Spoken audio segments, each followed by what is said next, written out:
And this dude has national ambitions, okay? He's gonna try to parlay this thing into the presidency. Just watch it happen. He thinks he's like Obama again, who can just be useless community organizer, who just gives a good speech and makes the liberals feel all juicy inside, and they will do anything for somebody who makes them feel juicy. And they're dragged into this immigration thing, kicking and screaming, okay? The Republican Party, Trump is dragging them by their pigtails. Get in here and do something about this. And said Trump wasn't on the ballot and shutdown were the two reasons that Republicans lost elections tonight. Yeah, well, Trump's not gonna be on the ballot indefinitely. So the Republican Party better figure it out, or they're gonna be in a permanent minority indefinitely. Mamdani now threatening President Trump, Gateway saying he's declaring war on this administration, and it certainly sounded to be true because Mamdani, in his little victory speech after the communist takeover over there, he said the following: New York will remain a city of immigrants, a city built by immigrants, legal, powered by immigrants. Yeah, it's all about the immigrants, no natives of America, and as of tonight, led by an immigrant who lied on his naturalization form, born in Uganda, came over here, said he was not a communist, he likes capitalism, and then lied about it. So he said, so hear me, President Trump, when I say this, to get any of us, you will have to get through all of us. And we don't really need to listen to him. You get the point. That's what he said. And the Gateway pundit is following up on that, saying the radical left's takeover of America is now here, and they are openly attacking President Trump. And this dude has national ambitions, okay? He's going to try to parlay this thing into the presidency. Just watch it happen. He thinks he's like Obama again, who can just be useless community organizer, who just gives a good speech and makes the liberals feel all juicy inside, and they will do anything for somebody who makes them feel juicy. Zohran Mamdani is a self-described Democrat socialist, which is just misnomer for communist. And the Marxists literally say you have to enter a state of socialism in order to get into the Marxist utopia where the classes just evaporate, which of course never happens. And instead, tens of millions of people die wherever they go. So Zohran, he is someone who delivered a fiery Marxist-tinged victory speech, sound more like a disciple of Bernie Sanders and more. He had a bunch of clips, and he's just as obnoxious to listen to as all the other communists. But he opened up his little speech quoting socialists of India, quoting socialists of America. He declared his intention to freeze rents, make buses fast and free, bring universal child care to New York, right out of the Socialist Manifesto. The state will raise your children for you. He vowed to make New York City a place where Donald Trump of our city have grown far too comfortable, taking advantage of their tenants. Okay, so he's blaming Trump. He wants higher taxes, more regulations. He wants open hostility towards landlords, small businesses, and more. And we had this post from Chamath Palihapitiya, the guy over from the All In podcast, and he's pointing to this email from Peter Thiel, a big funder of many Republicans out there and Republican causes. He said, you know, here's Peter Thiel's email to Zuck and Mark Andreessen, Mark Zuckerberg and Andreessen, in January 2020, predicting socialism if we can't get this whole thing figured out. TLDR, too long, didn't read it? We'll read it. It's not that long. He says, much student debt and lack of affordable housing keeps young people with negative capital for too long. And without a stake in the capitalist system, they're going to turn against it, which is what we're seeing in New York. How can you buy property in like New York City? Anywhere? Nowhere. You can't do anything there. It's ridiculously expensive. And that's, of course, because of the exploitation of our entire country. There are many themes that could be developed more here, said Peter Thiel. He sent this to Mark Zuckerberg, Nick Clegg, and Antonio Lucio. So, and also Sheryl Sandberg and Mark Andreessen. So this is just a little behind the scenes on how the billionaires talk about the little people. They said, hey, there are many themes that could be developed more here. Let me make a few quick points for now. And I think this is an astute observation. Nick, I certainly would not suggest that our policy should be to embrace millennial attitudes unreflectively. I would be the last person to advocate for socialism, but when 70%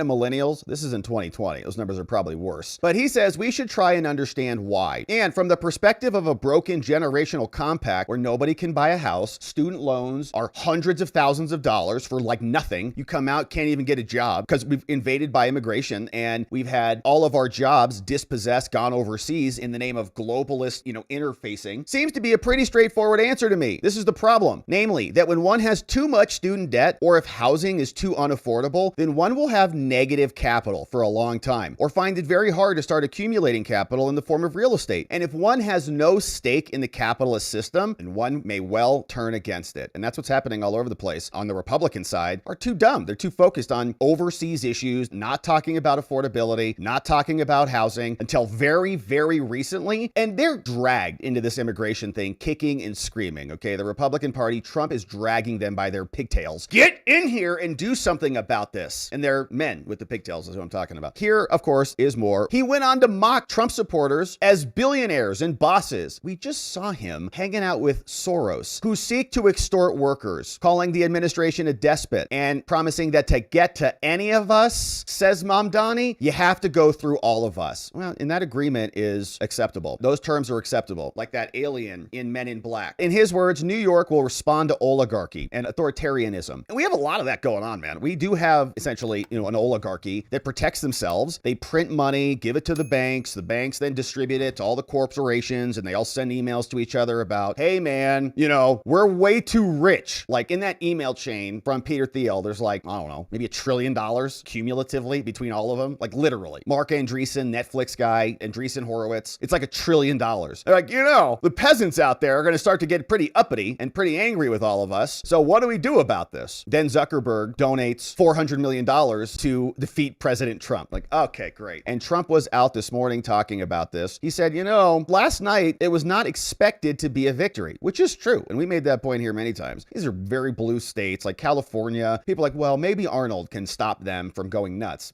Not even close. They went crazy. In fact, here's some of the results we saw here. Pennsylvania, we had some Supreme Court judges. Okay, don't really care about those. New York's mayor, we'll cover that. But look, 56-43. New Jersey governor, Democrats blown out. We got another one, Hashmi, blown out, Republican, 11 points. Virginia, lieutenant governor. We've got Jay Jones, the maniac who said that he wanted the children and the parents dead of his political opponents. He won in Virginia. These people don't care at all about turning the volume down or whatever. They just elected this dude who wishes death on his opponents in text messages because that's all they care about. They care about the party. They don't care about Joe. They don't care about Kamala. It's just about Team Blue no matter who. Abigail won 57-42. Now everybody's coming out and saying, oh yeah, Winsome was not a great candidate. It's like, I know, you can't really talk about it before because it's the only thing that you got, but we're all watching this going, what the heck is going on over here? And it's not good. So losses all around. And then in Mamdani'ville, he crushed. He got over 50%, 50.4% in the region. And there was last night a little conversation about Curtis Sliwa and whether people were blaming him. Curtis, how dare you? Your little beanie hat on. Very mad at him, saying if he would have dropped out and endorsed Andrew Cuomo, then Cuomo would have won. It's not even true. I mean, it wouldn't have been. If every single Curtis Sliwa vote went over there, you can see Zohran won by 180,000 votes, 181,000. So if you give Curtis's 146,000 all to Cuomo, he's still going to lose. And we've got a communist in the mayor's office over there. So the president, he was out this morning, and here's this quote. Trump said at the breakfast, he says, I thought we'd have a discussion after the press leaves about what last night represented and what we should do about it and about the shutdown and how that relates to last night. I think if you read the pollsters, the shutdown was a big factor, negative for Republicans. So what do we do about that? And the president came out, had a bunch of posts on this. He said, Republicans terminate the filibuster, get back to passing legislation and voter reform, and said Trump wasn't on the ballot and shutdown were the two reasons that Republicans lost elections tonight. Yeah, well, Trump's not going to be on the ballot indefinitely. So the Republican Party better figure it out, or they're going to be in a permanent minority indefinitely. Okay, I can envision easily Trump not on the ballot and the Republicans get blown out in 2026. Midterms then end the Trump presidency, okay, because they have the House and the Senate. Maybe he gets impeached, maybe not convicted, but impeached again. And we spend the next 2 years on that, which is why I get very nervous about the filibuster, because the populace is very finicky and there could be a blue wave if there is not a course correction here, which is why it's a good thing we have this all coming out now. We'd rather have a reckoning with the communist takeover right now than in 2026 so that there can be a conversation about it. But guess what? Trump is not going to be on the ballot in 2026 either. So Republicans need an alternative. They better figure this out. If the communists are going to win with their scams, the Republicans better figure out how to address those scams. Republicans terminate the filibuster. I'm not sure about that, especially after last night, because what if they come back next time and crush? Pass voter reform, voter ID, no mail-in ballots, save our Supreme Court from the packing, no two-state additions, terminate the filibuster. And the thing is, if they do that, and if the Democrats do come and retake power, take all the houses again, they just reverse it all, just like executive orders. They just,